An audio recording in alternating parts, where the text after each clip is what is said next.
Hello বন্ধুরা, welcome back to my channel Rimpa ব্লগসে তোমাদের সকলকে স্বাগত জানিয়ে আশা করি তোমরা ভালো আছো, আমিও ভালো আছি। চলো আজকে ভিডিওটা শুরু করছি আর সবাইকে শুভ নববর্ষ জানাই। তো আজকে এই ভিডিওটা পয়লা বৈশাখের দিন, তো আমার লেট হয়ে গেছে। তো সত্যি কথা, আমি কিছুদিন যাবৎ এতটাই চাপে রয়েছি যার কারণে আমি ওয়াইটিকে টাইম দিতে পারছি না, সত্যি কথা। তো সেভাবেই আমি চেষ্টা করছি, তবুও আজকে একটু এই ভিডিওটা শেয়ার করার জন্য।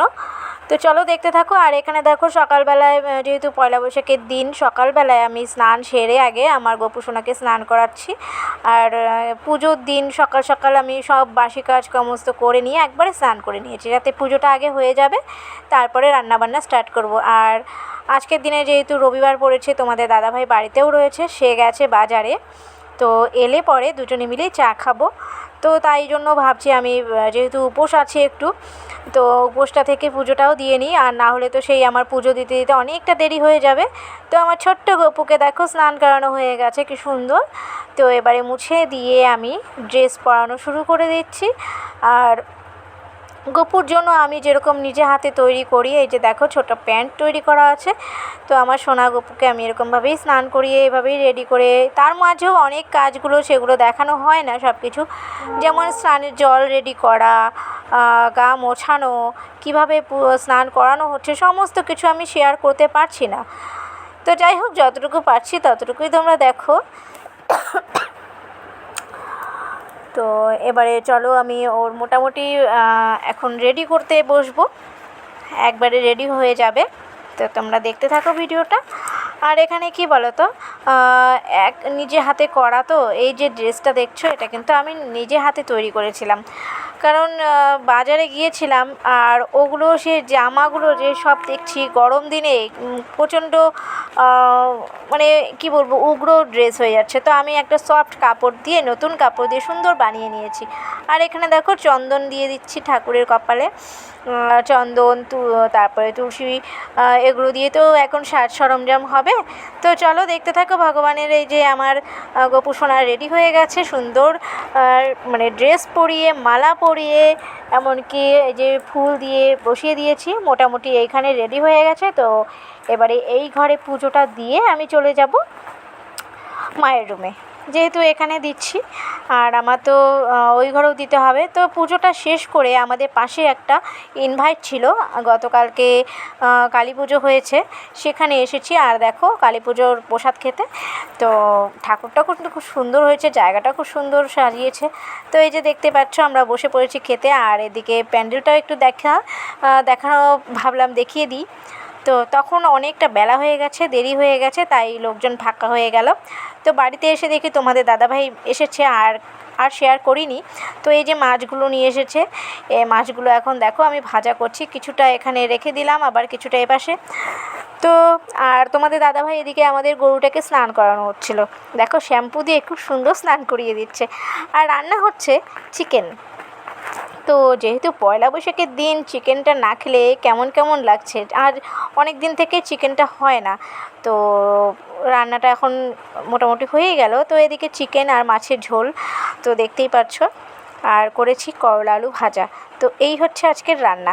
তো চলো এবারে দেখতে থাকো, আবার দেখতে থাকো। কি বলো তো, এটা হচ্ছে আমি বাপের বাড়িতে চলে যাব। তো কারণ আজকে পয়লা বৈশাখ, বাবা মার জন্য জামা কাপড় কেনা হয়েছিল, সেটা দিতে হবে। তো ওই জন্য দেখো কী কিনেছিলাম সেটা দেখানো হলো না, বললাম না এত আমার এখন সত্যি কথা, আমি মানে সেভাবে দেখাতে প্রতিটা জিনিস আমি তোমাদের সাথে শেয়ার করতে পারছি না। প্রচণ্ড মানে বাড়িতেও অসুবিধা হচ্ছে, কি বলবো আর। তো যাই হোক, এদিকে দেখো বাড়িতে মা পুজো দিয়েছিল, তাই ফল দিয়েছে, এগুলো খেয়েছি। আর খেয়ে দিয়ে একটু রেস্ট করে আবার চলে যাব বাজারে। তো এই যে দেখো আমাদের মেয়াও সোনাটা। তো এদিকে দেখো এখন বাবা মাকে টাটা বলে আমি চলে যাব। এই যে বাবাও ছিল বাড়িতে, মাও ছিল, দুজনই আছে। বললাম টাটা করে বাড়ির থেকে বেরিয়ে গেলাম। আর বেরিয়ে আবার বাজারে দেখো মিঠুনকে দেখতে মানে মিঠুন চক্রবর্তী এখানে আসবে, মানে আমাদের ময়নাগুড়ি দিকে যাবে। তো প্রচণ্ড ভিড়, রাস্তা দুপাশ দিয়ে লোকজনের ভিড়। তো আমিও কিছুক্ষণ দাঁড়িয়েছিলাম, হয়তো দেখার আশায় যে দেখতে পারবো, কিন্তু হলো না, কারণ উনি অনেক রাতের দিকে এসেছিল। তো রাস্তায় দেখো প্রচুর লোকজন জমেছে এই মিঠুন চক্রবর্তীকে দেখার জন্য, যেহেতু একটা অভিনয় জগতে রয়েছে এবং রাজনীতির মহলে রয়েছে। তো আমি রাজনীতির কথা বলবো না এখানে, উনিও একজন অভিনেতা, তাকে দেখার একটা আগ্রহ অবশ্যই থাকে। খুব ইচ্ছে ছিল কিন্তু আর হলো না, কী করা যাবে। তো আমার এদিকে একটা আবার দোকানে আজকে যেহেতু হালখাতা, তো এক দোকানে হালখাতা ছিল, সেখানে গিয়েছিলাম। সেখানে গিয়ে দেখো আবার একটু পুজো করেছিল, যে সেই ঠাকুরের একটু ভিডিও করে নিলাম। তো ওখান থেকে বেরিয়ে এবার আমি আবার চলে যাচ্ছি বাড়িতে। তো মোটামুটি এই যে দেখো আমার স্টেশনের পাশে চলে এসেছি, আর এই যে আমার হাতে মিষ্টির প্যাকেট। তো এদিকে আবার ট্রেনটা দাঁড়িয়েছিল, এই যে দেখো কত বড় ট্রেন। তো আমার কেমন ধকল তোমরা দেখো, এখান থেকে এসে আবার রেডি হয়ে গেছি, আরেকটা ড্রেস পরেছি। এবারে যাচ্ছি আমরা চড়ক মেলায়, আর আমাদের এখানে আজকেই চড়ক মেলা হবে। যেহেতু গতকালকে হওয়ার কথা, সেদিন হয়নি। তো দেখো আমরা পয়লা বৈশাখে কত কিছু করলাম। এই বাপের বাড়ি, এই এখানে আমি সারাটা দিন এভাবে ঘুরিয়ে বেরিয়েছি। তো দেখো কি সুন্দর যাচ্ছে, চড়ক মেলা হবে জন্য এখানে সব রকম সেজেছে, কতটা সুন্দর লাগছে দেখতে। তো লোকজনের ভিড়, এটা একদম আমাদের বাড়ির পাশেই একটা স্কুল সামনে আছে, তার পাশে মাঠ রয়েছে বড়, সেখানেই হয়। তো রাস্তায় আমরা তো ভালোই লাগে দেখতে। তো এই যে দেখো, কারণ এপাশ থেকে আরেক পাশে খেলা হচ্ছে, ওপাশ থেকে আরেক পাশে খেলা হচ্ছে, এই তো চলছে। তো দেখো এখানে এবার চড়ক ঘোরানো হবে, যেটা মানে চড়কের যে আসল জিনিসটা হয়, ঘুরে ওপর থেকে সুন্দর করে সবার হাতে বাতাসা ছিটিয়ে দিচ্ছে, বাতাসা লুট দিচ্ছে, এরকম চলছিল। খুবই ভালো লাগছিল। তো সারাটা দিন তো এভাবেই গেল। আর এখানেও এসেছি, আমাদের সেভাবে মানে দূর থেকেই যতটা সুন্দর দেখা যায়, সামনে গেলে না অতটা পরিষ্কার বোঝা যায় না, এর জন্য দূরে থেকে দেখি, দূর থেকে বেশি ভালো লাগে।